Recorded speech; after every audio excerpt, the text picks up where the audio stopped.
warahmatullahi wabarakatuh. Saya Nakoy, Anak Qasim Yusuf. Saya hari ini sangat beruntung, bersyukur dan bahagia sekali. Saya ucapkan terima kasih ke Pak Sarwani, Pak Nardi yang telah menjembatani saya bertemu dengan Pak Darsono yang betul-betul menginspirasi saya untuk menjadi yang terbaik juga ya.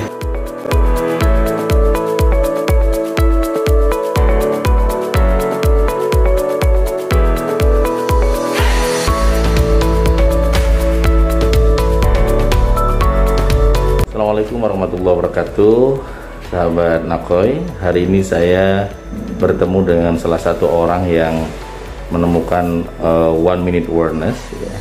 1 menit yang membuat beliau ini kemudian seperti bola salju ya, kecil, lama-lama besar dan besar. Dan seperti dalam buku 1 minute awareness saya tulis bahwa orang yang menemukan 1 minute awareness biasanya hanya punya satu alasan. Nggak ada alasan, jadi terus saja istiqomah dari kecil besar dan besar dan besar. Dan orang ini begitu luar biasa ya, Bapak Dr. Honoris Causa Pak Darsono. Assalamualaikum Pak. Waalaikumsalam warahmatullahi wabarakatuh. Nah, ini adalah beliau adalah founder di Yayasan Sasmita Pak ya. Sasmita Jaya. Sasmita Jaya yang sekarang mengelola kampus sangat besar bernama Unpam, Universitas Pamulang. Mungkin teman-teman saya di Hong Kong, di Irlandia mungkin belum paham, tapi nanti semoga paham kampus Unpam ini dekat dengan Aqua Center.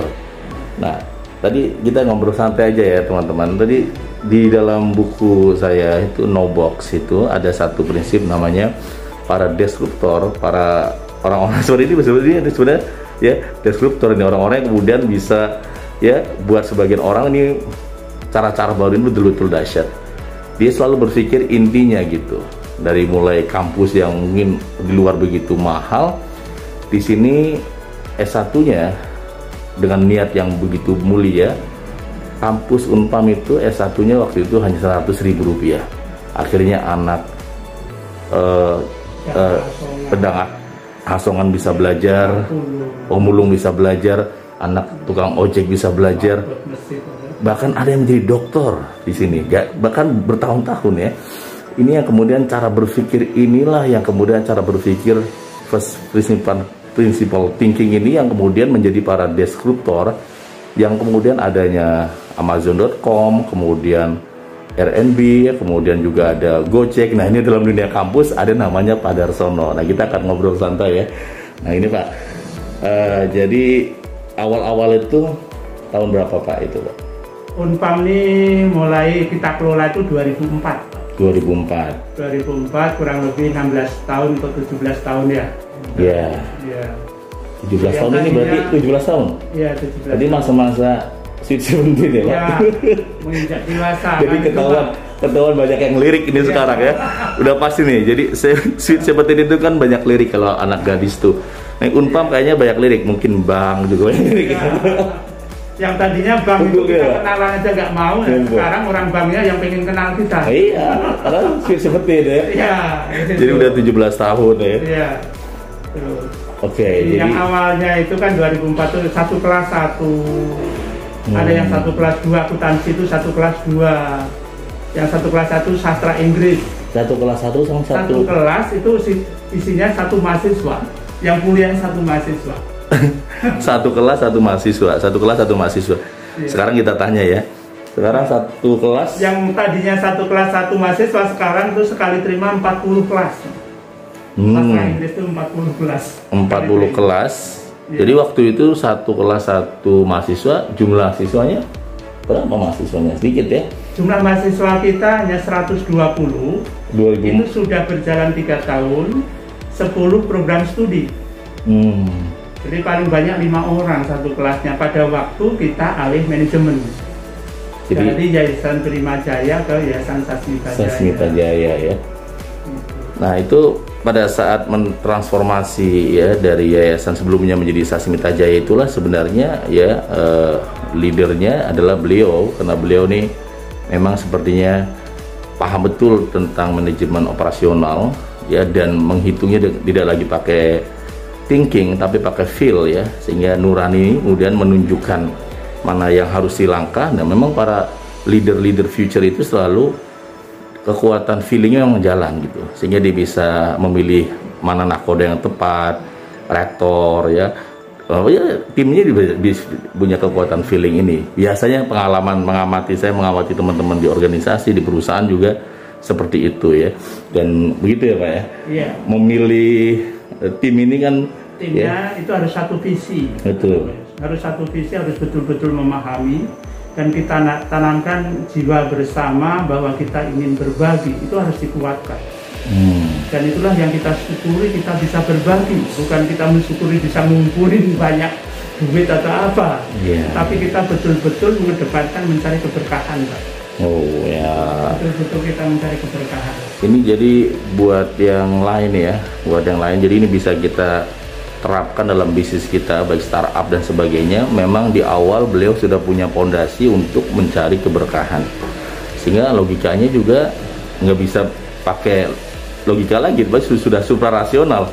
200.000 sekarang sudah bisa bangun gedung di Victor Pak ya? Iya, di Victor itu dengan nilai itu. Di Victor berapa Pak nilainya Pak?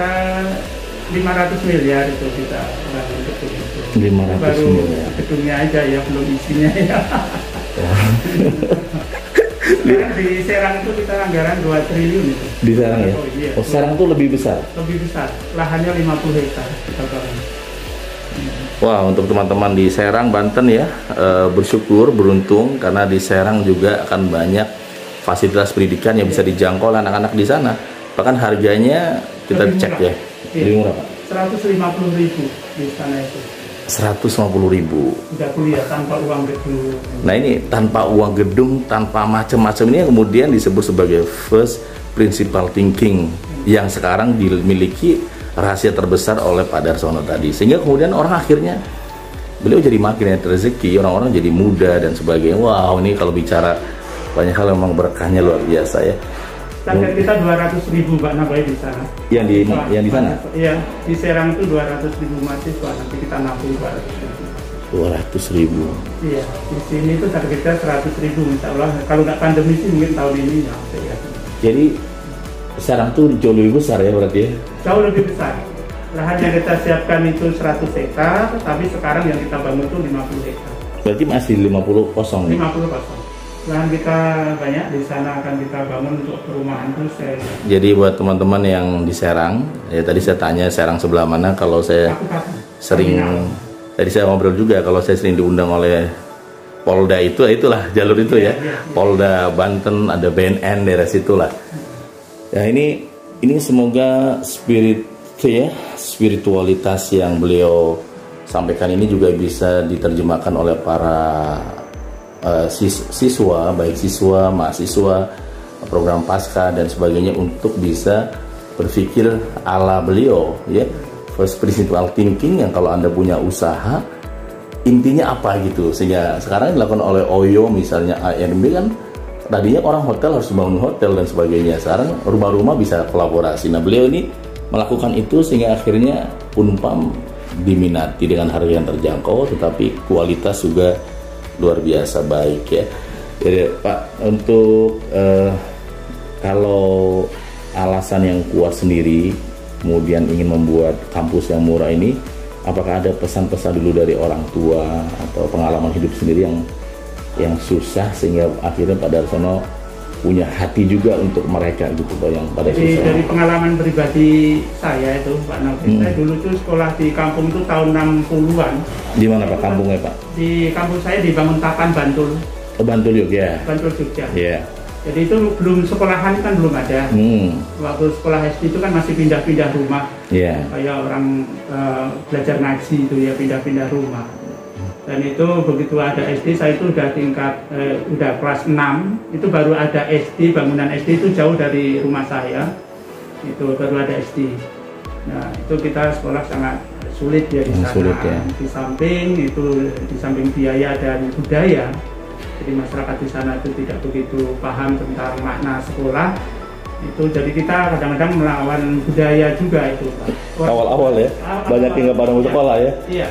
Orang tua belum tentu itu mengizinkan anaknya sekolah karena perjuangan kehidupan di sana memang sangat susah itu. Nah, Pak Darsono, mohon maaf Pak, tadi ada beberapa contoh orang yang betul-betul ini menjadi testimoni beliau tadi, yang tadinya itu bahkan tidur di jalanan ya, kemudian sekolah kuliah di sini, sekarang jadi dokter. Kita ingin bertanya ya Pak, betul ya Pak? Iya betul. Jadi Pak Udin Ahidin itu tadinya tidurnya di gerobak Pak. Di gerobak? Ya, itu sudah 13 tahun tidur di gerobak. Itu gerobaknya di perumahan Pamulang Permai sini. Berarti dia itu masih anak-anak di situ atau waktu itu Audini atau yang dorongnya atau gimana? Dia jualan rokok Pak, dagang asongan. Oke. Dagang asongan, dia punya gerobak itu, gerobak yang untuk jualan rokok itu, dan tidurnya di situ.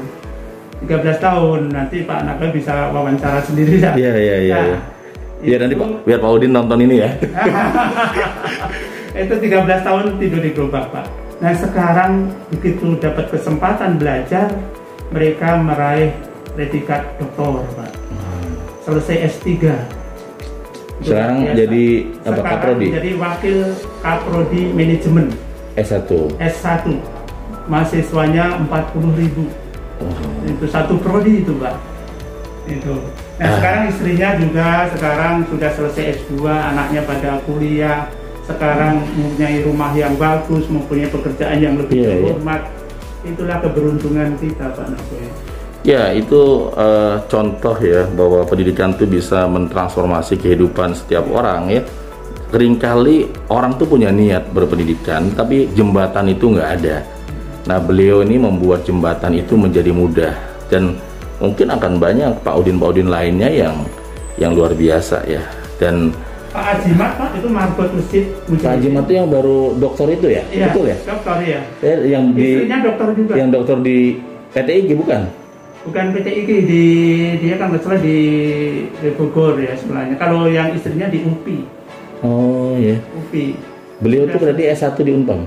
S1, S2, S3-nya sekarang di Bogor. Gitu. Wow. Kalau istrinya di UPI Pak. Istrinya? S1, S2 juga kita juga. Oh istrinya Pak Ajimat? Istrinya Pak Ajimat. Mujahidin ini? Di Mujahidin. Marbot masjid. Dokter. Kalau marbot jadi sensitif, saya sama-sama marbot maksudnya. Jadi emosional, pengen nangis ya. Ya, terbayang ya. Ini yang mungkin yang terlihat oleh mata manusia, tapi bagaimana yang terlihat di mata langit ya. Ada banyak orang yang semakin karya makin bagus, usahanya makin bagus. Akhirnya keberkahan itu memantul lagi kepada Pak Darsono, kepada dosen-dosen ya. Kita percaya itu keberkahan seperti itu. Jadi kita sangat beruntung bisa membantu saudara-saudara kita yang marginal seperti itu, dan ini menjadi concern kita. Mereka yang lemah itulah yang harus dibantu. Supaya yang lemah itu bisa berdaya untuk merubah dirinya. Mudah-mudahan dia juga mau berbagi ke orang lain. Benar. Sehingga nanti akan mengurangi kebodohan dan kemiskinan. Walaupun tuh pemerintah tuh bagi BLT tiap hari, itu kemiskinan tidak akan berkurang karena tidak akan merubah paradigma. Betul. Tapi kalau paradigma berubah, itu banyak alternatif yang bisa dipilih untuk merubah hidupnya. Benar ya, betul sekali ya. Saya yang mengucapkan terima kasih nih ke Pak Nardi, ke Pak Sarwani ya, yang menjembatani saya bisa bertemu dengan Pak Darsono hari ini ya. Semoga menjadi keberkahan buat semua termasuk Unpam ya. Jadi saya mendengar ya atau melihat di video Bapak akan buka fakultas kedokteran, gimana Pak? Iya, rencana kita buka kedokteran Pak. Di sini? Ternyata persyaratannya kan tidak mudah. Tidak mudah ya. Dan itu sangat mahal. Untuk mewujudkan visi kita sekolah yang terjangkau untuk orang-orang yang marginal tadi, kita persiapannya ternyata panjang Pak. Masalahnya sekolah kesehatan yang mahal itu adalah lahan praktek. Sehingga kita harus mewujudkan rumah sakit yang besar yang memungkinkan nanti untuk praktek para mahasiswa kedokteran itu. Jadi mesti harus membangun rumah sakit dulu yang besar, yang mampu untuk memberikan layanan untuk praktek. Nah, supaya terbebas dari uang praktek tadi, yang mahal tadi. Wow. Nah, sekarang yang kita wujudkan adalah stikes Pak. Stikes ya? Stikes itu kita mempunyai keperawatan, kebidanan, rekam medis, kemudian kesehatan masyarakat, farmasi. Itu stikes kita termasuk besar karena kita sekali terima juga ribuan. Jadi itu termasuk besar untuk ukuran stikes ya. Stikes itu yang di depan ini? Yang gedung yang sebelah sana Pak. Oh yang sana. Itu sekolah kesehatan kita. Itu termasuk besar, mahasiswa kita 3.000 di situ. Stikes untuk kesehatan. Dan itu pendukung-pendukung daripada nanti terwujudnya rumah sakit kita. Iya, nanti bisa kayak kalau saya ke Jogja itu kayak Sarjito ya, rumah sakit pendidikan. Jadi rumah sakit untuk praktek mahasiswa kayak gitu. Ya, ini rumah sakit. Betul. Kita harus merubah image juga ya Pak Nakoy. Rumah sakit pendidikan itu masyarakat itu masih image-nya masih negatif. Karena itu wah nanti untuk praktek. Padahal harusnya itu rumah sakit pendidikan itu yang bagus sebenarnya itu. Karena bukan selesai di pengobatan saja, tapi penyakit itu akan diteliti gitu. Benar. Itu menjadi akan rumah sakit riset. Benar. Sehingga akan menemukan solusinya kan. Benar.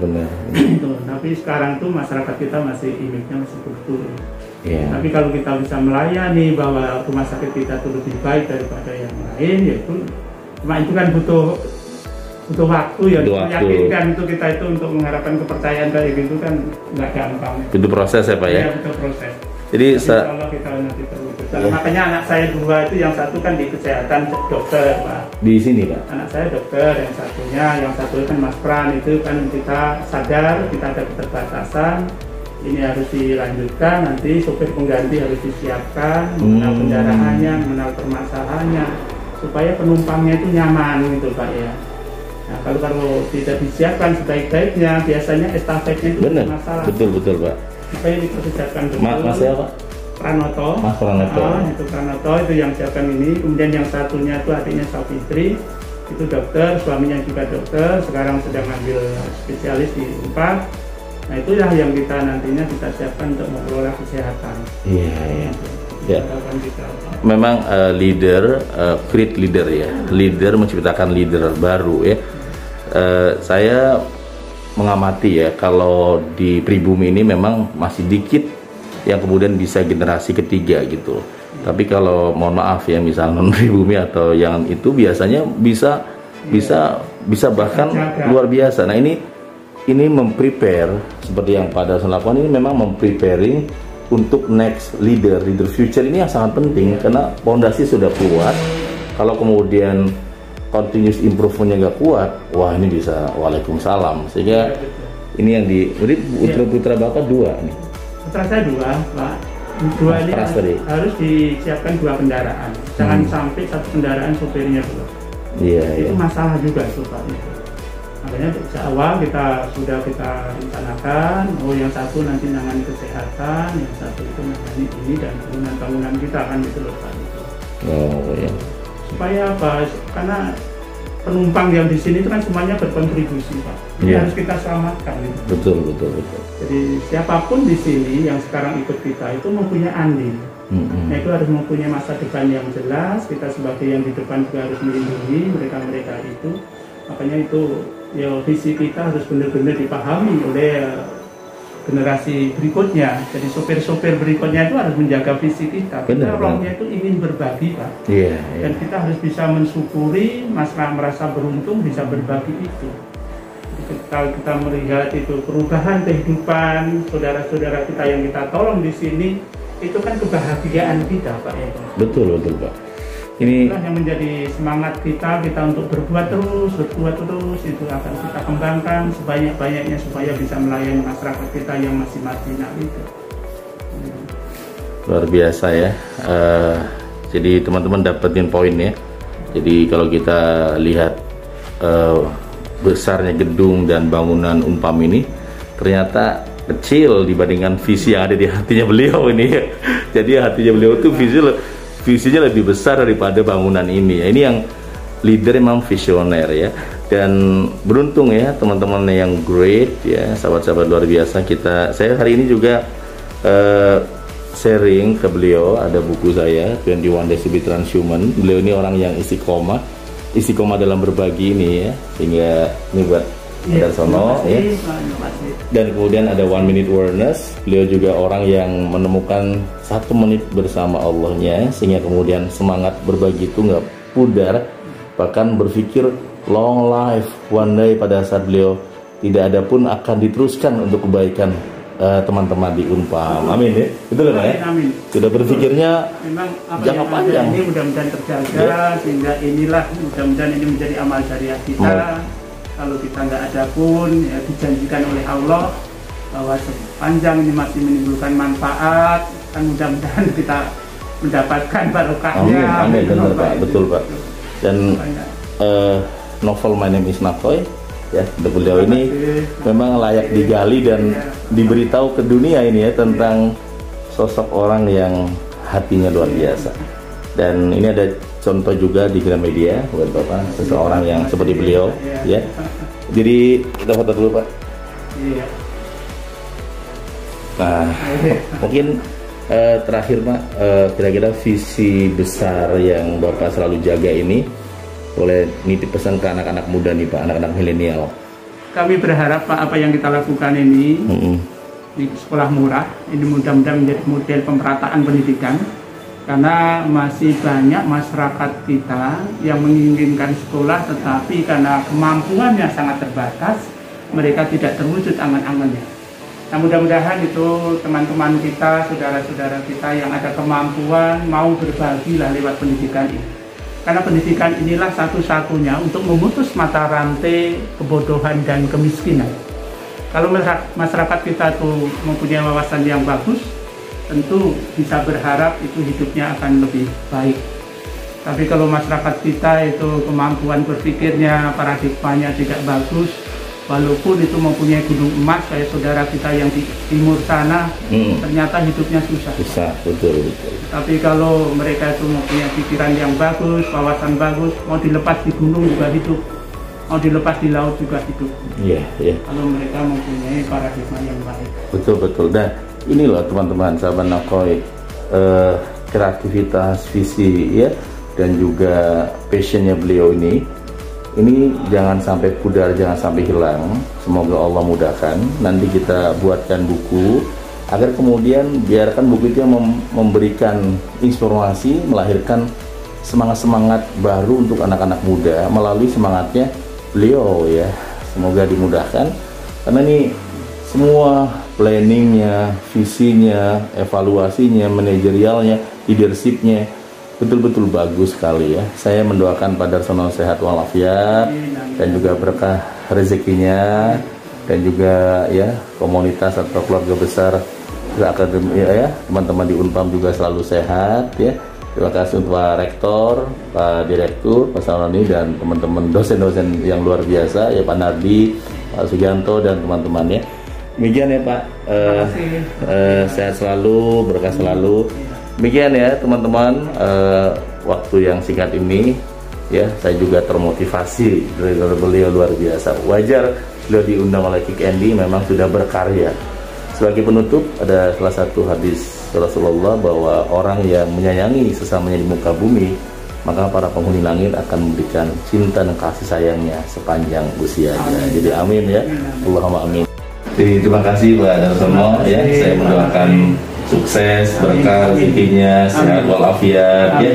Insya Allah anak-anaknya juga ya menjadi leader-leader juga untuk masa depan di Unpam ini. Amin.